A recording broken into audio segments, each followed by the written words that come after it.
Alright, hello guys. In this video we're going to be mostly talking about the temperature pattern moving forward from about now until around the 25th of the month of November.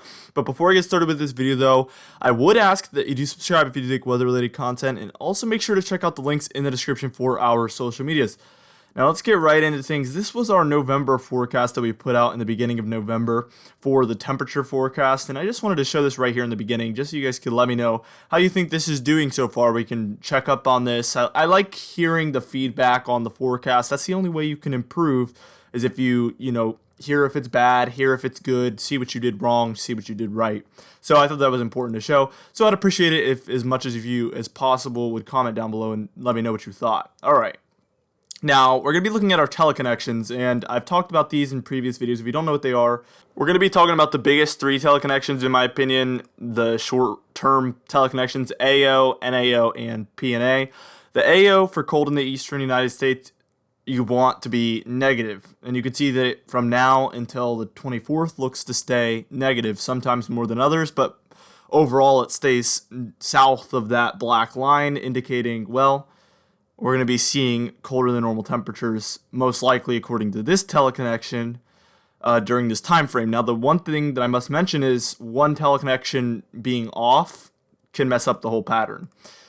So let's move on and look at our North Atlantic oscillation here. So you can see it pops positive these next couple days, but really trends negative to around the 20th, and then stays pretty far negative. This one's actually one of the bigger ones for the eastern United States being cold.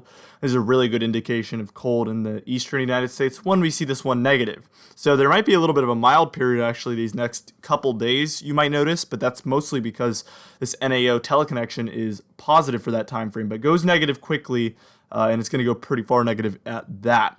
Now the PNA is that one that you want to be positive, and as you can see, it stays positive throughout the entire time frame here from the 14th until the 24th, which is a very good indication of warm temperatures in the west and cold temperatures in the east. So the pattern looks very, very favorable for a continued pattern similar to what we've had already. Very cold in the east and very persistent cold in the east at that. Maybe a few mild days in between, but with the exception of that, I mean, mostly just cold for the most part in the eastern United States from now till the 25th. All right, now here's NOAA's 6 to 10 day temperature probability outlook here, and you can see they're indicating a good chance at cold in the east, warm in the west. All right, now this is one that I showed a couple days ago, and this is their 8 to 14 day outlook from the 19th through the 25th. This came out on Monday the 11th, and they updated this, and I told you guys that I thought this was off. I didn't think this was correct whatsoever, and sure enough, here's their updated as of yesterday 8 to 14 day outlook for the 21st through the 27th, and you can see now they're indicating more of a cold or equal chances in the east and then more warm chances out there in the west. So they're coming around to the idea that I was seeing in the first place. All right, and then here's their 3-month probability. I wanted to talk about this as well because this is their winter forecast, basically November to January. In 1 month, we will see their final winter outlook, and I actually expect them to really change this big time. Once we're heading towards December. We saw this last year, I believe, or it might have been after December actually of last year, where they really started thinking cold in the east, which was wrong, but they for some reason it took them that long to figure that out, because all things were pointing towards a cold winter in the east last winter. Even though it didn't happen, that was the forecast that would have made the most sense, and they really stuck with their guns up, and this is what they usually do. They stuck with their guns up until about last minute, and then they switched around and called for a cold January. January was actually the coldest month of the winter, so that was pretty spot on there. But I expect to see a lot colder once they update this next month. All right, now let's get into your actual temperature patterns day by day for the next approximately 10 days of November. Things are about to get very, very exciting as we take a look at the geopotential height, which is a good indication of temperature patterns as well as pressure patterns. All right, so we're starting things out today. This is the pattern look. You can see in this blue, you can tell that there's a trough, a bit of a trough in the east, and obviously by going outside, you could figure that out yourself.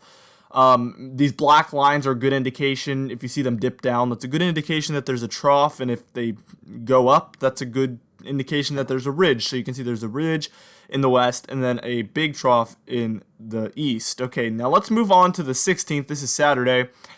And remember, I told you the next couple days you could see a little bit of a more mild pattern. And here, sure enough, we see a little bit more mild, with the exception of maybe New England looking a bit cold here, most likely. Now let's move on to the 17th, and something very interesting begins to develop. We see this bit of a trough developing in the east by the 17th, so that's 3 days from now. We might have 2 days of a mild period, mostly, I guess, towards Saturday. And then by time we're at Monday, you can see a full-blown trough is in the eastern United States. Now, this isn't a very huge one like we had a couple days ago, but it's looking like, for the most part, we will have another trough developing. And the teleconnections would lead me to believe that all indications are pointing towards the fact that we will most likely be seeing a pattern with a trough in the east, ridge in the west for the near future. Now, you can see by Wednesday, November 20th, we have a similar pattern. It's just a little bit further north, mostly located over the mid-Atlantic. We still have a trough in the area by the 20th. All right.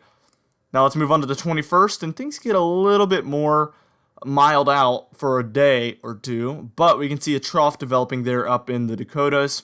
And by the 24th, that dips down into the eastern United States once again, creating another trough in the east. So this looks to be a revolving door, reoccurring pattern type setup. And for the most part, we will be seeing deja vu, as it's going to seem very similar to what happened a few days before every couple of days. So it's going to be a very, well, I would call it a progressive pattern, indicating that it's going to be moving, changing very, very quickly.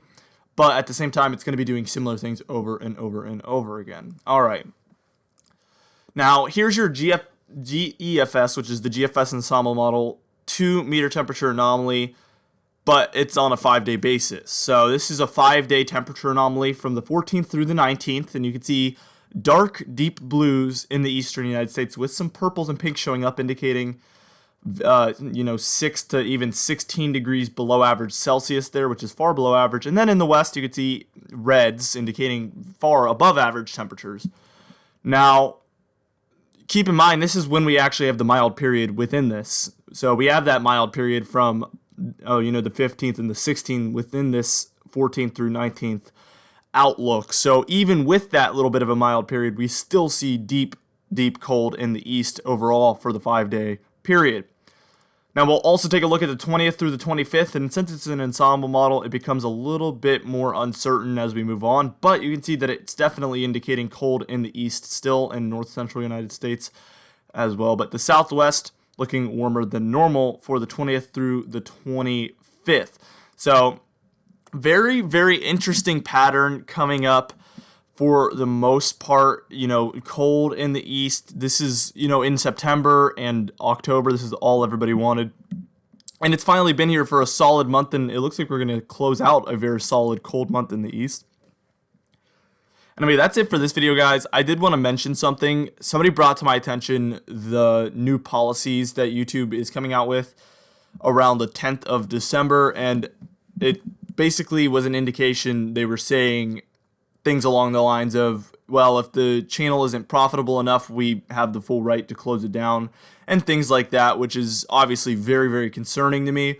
I don't know what the plan is going forward in the worst case scenario where my account got closed down for some reason because it's not profitable enough. That's kind of what I've seen from YouTube. The indication is that they have the full right to do that, and they intend on doing that. But all I can say is I'm going to continue to do YouTube one way or the other. So if this account gets closed down for basically no reason, I will be making a new channel. So if this channel disappears, search up Direct Weather once again if you're a loyal follower, and there will be a new Direct Weather account, being launched very, very soon. But all I can say is to make sure that you don't lose contact with the channel if that's important to you, be sure to follow the social media, so the Instagram and the Facebook, because if in the event that this account did get closed down, I would be sure to share the new account with those social media. So that's a way that you can keep in contact with the channel if that was something that's important to you. You don't have to, but I'm just saying there is a good chance that a lot of YouTube channels are going to be getting closed down for seemingly no reason coming up within the next month, which is obviously very concerning, as this is my livelihood right now. Anyway, guys, thank you so much for watching. I don't mean to be a Debbie Downer right there at the end, but that is something that's very important to me, and I just found out about that this morning, so that's obviously, that's going to give me anxiety for about a month until we find out if it's going to get closed down or not, because I love doing YouTube, I love weather, and I love the channel, and I love the community as well. That this has created, all 75,000 of you, I think it is now. I mean, it's just truly amazing, and it would break my heart to see that get lost. So anyway, guys, thank you so much for watching. Thank you so much for keeping up with the channel constantly and always watching the videos and showing your support. I'll see you guys in the next one. Thank you so much for watching.